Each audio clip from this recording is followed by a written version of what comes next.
નડિયાદ મનપાના પ્રથમ મેયર પદે મનીષ પટેલની નામની જાહેરાત કરવામાં આવી છે। નવી ટીમમાં ડેપ્યુટી મેયર તરીકે કલ્પેશ રાવલના નામની જાહેરાત કરવામાં આવી છે। પરાગ બારોટ કારોબારી સમિતિના ચેરમેન તરીકે નિયુક્ત થયા છે અને બીજી તરફ ભાજપે ચૂંટણીમાં 52માંથી 51 બેઠકો મેળવી હતી। વધુ માહિતી સાથે સંવાદદાતા ભાવિના દરજી જોડાયા છે। ભાવિના નામોની જાહેરાત થઈ ગઈ છે। આવનારા સમયમાં આગળની કામગીરી શું રહેવાની છે? जी ચોક્કસથી લવલી, નડિયાદ મહાનગરપાલિકા બન્યા બાદ મહાનગરપાલિકાની આ પ્રથમ મેયર બન્યા છે મનીષ પટેલ। મનીષ પટેલની નડિયાદ મહાનગરપાલિકાના પ્રથમ મેયર તરીકે હાલ નિમણૂક થઈ ચૂકી છે।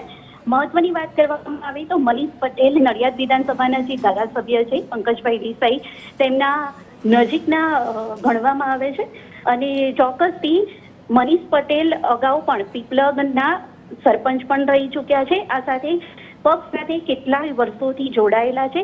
તો હવે ભાજપના જ મનીષ પટેલની નિમણૂક થયા બાદ વિકાસના કાર્યો કેવા થાય છે તે જોવું રહ્યું।